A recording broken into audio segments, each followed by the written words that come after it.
बिस्मिल्लाहिर्रहमानिर्रहीम। अस्सलामु अलैकुम नाजरीन। हजरत अली रजी अल्लाह ताला अन्हो का एक कब्र पर गुजर पेश खिदमत है। कुमैल एक शख्स हैं, कहते हैं कि मैं हजरत अली करमल्ला वजहुल करीम के साथ एक मर्तबा जा रहा था। वो जंगल में पहुंचे, फिर एक मकबरा की तरफ मुतवज्जा हुए और फरमाया, ए मकबरा वालो, ए बोसीदगी वालो, ए वहशत और तन्हाई वालो, क्या खबर है, क्या हाल है। फिर इरशाद फरमाया कि हमारी खबर तो ये है कि तुम्हारे बाद अमवाल तकसीम हो गए, औलादें यतीम हो गईं, बीवियों ने दूसरे खामन कर लिए। ये तो हमारी खबर है, कुछ अपनी तो कहो।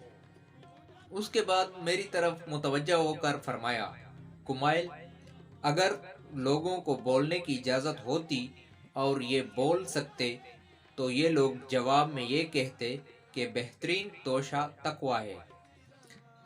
नाजरीन, फिर फरमाया और फिर रोने लगे और फरमाया, ए कुमाइल, कब्र अमल का संदूक है और मौत के वक्त बात मालूम हो जाती है।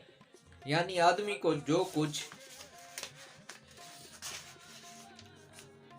अच्छा या बुरा काम करता है वो उसकी कब्र में महफूज रहता है। जैसा कि संदूक में मुतअद्दिद अहादीस में ये मजमून वारिद हुआ है कि नेक अमाल अच्छे आदमी की सूरत में होते हैं जो मैयत के जी बहलाने और उन्स पैदा करने के लिए रहता है और उसकी दिलदारी करता है, और बुरे अमाल बुरी सूरत में बदबूदार बनकर आते हैं जो और भी अजियत का सबब होता है। एक हदीस में वारिद है कि आदमी के साथ तीन चीज़ें कब्र तक जाती हैं। उसका माल, जैसा कि अरब में दस्तूर था, उसके रिश्तेदार और अमाल। दो चीज़ें माल और रिश्तेदार दफन करके वापस आ जाते हैं, अमल उसके साथ रह जाता है। हुजूर अक़दस सल्लल्लाहु अलैहि वसल्लम ने एक मर्तबा सहाबा कराम से इरशाद फरमाया कि तुम्हें मालूम है कि तुम्हारी मिसाल और तुम्हारे अहलो अयाल और मालो आमाल की मिसाल क्या है। सहाबा ने दरियाफ्त किया। हुजूर सल्लल्लाहु अलैहि वसल्लम ने फरमाया, उसकी मिसाल ऐसी है जैसे एक शख्स के तीन भाई हों और वो मरने लगे। उस वक्त एक भाई को वो बुलाए और पूछे कि भाई, तुझे मेरा हाल मालूम है कि मुझ पर क्या गुजर रही है, उस वक्त तो मेरी क्या मदद करेगा। वो जवाब देता है कि तेरी तीमारदारी करूँगा, इलाज करूँगा, हर किस्म की खिदमत करूँगा, और जब तुम मर जाएगा तो नहलाऊँगा, कफन पहनाऊँगा और कंधे पर उठा कर ले जाऊँगा, और दफन के बाद तेरा जिक्र खैर करूँगा। नाजरीन, हजूर सल्लल्लाहु अलैहि वसल्लम ने फरमाया, ये भाई तो अहलो अयाल हैं। और फिर दूसरे भाई से यही सवाल करता है। वो कहता है कि मेरा तेरा वास्ता जिंदगी का है, जब तू मर जाएगा तो मैं दूसरी जगह चला जाऊंगा, ये भाई माल है। फिर वो तीसरे भाई को बुलाकर पूछता है।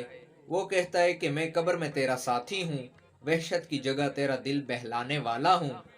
जब तेरा हिसाब किताब होने लगेगा तो नेकियों के पलड़े में बैठकर उसको झुकाऊंगा, ये भाई अमल है।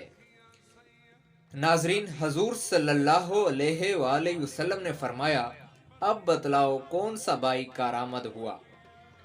तो सहाबा कराम रज़ी अल्लाह ताला अन्हो ने अर्ज किया, या रसूल अल्लाह सल्लल्लाहु अलैहि वसल्लम, यही भाई कारामद है, पहले दोनों तो बेफायदा ही रहे। हुजूर सल्लल्लाहु अलैहि वसल्लम का इरशाद है, ग्रामी है, जिसका खाना पीना हराम हो उसकी दुआ कबूल नहीं होती।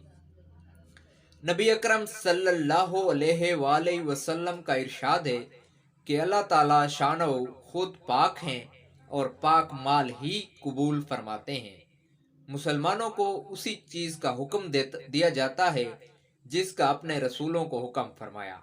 چنانچہ کلام پاک میں ارشاد ہے جس کا ترجمہ یہ ہے: اے رسولو، پاک چیزوں کو کھاؤ اور نیک عمل کرو، میں تمہارے اعمال سے باخبر ہوں۔ دوسری جگہ ارشاد ہے جس کا ترجمہ یہ ہے: اے ایمان والو، ہمارے دیے ہوئے پاک رزق میں سے کھاؤ۔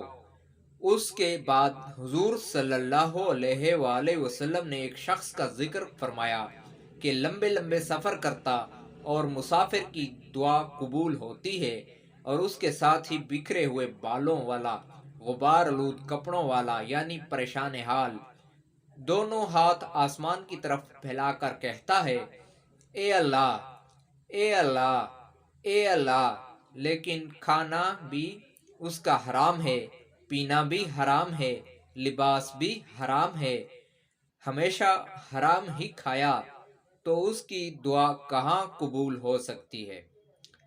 ناظرین، لوگوں کو ہمیشہ سوچ رہتا ہے کہ مسلمانوں کی دعا قبول نہیں ہوتی، لیکن حالات کا اندازہ اس احادیث شریف سے کیا جا سکتا ہے۔ اگرچہ اللہ جل شانہ اپنے فضل سے کبھی کافر کی بھی دعا قبول فرما لیتے ہیں، کبھی فاسق کی، لیکن متقی کی دعا اصل چیز۔ جو لوگ چاہتے ہیں کہ ہماری دعائیں قبول ہوں، ان کو بہت ضروری ہے کہ حرام مال سے احتراز کریں۔ اور ایسا کون ہے کہ یہ جو چاہتا ہے کہ میری دعا قبول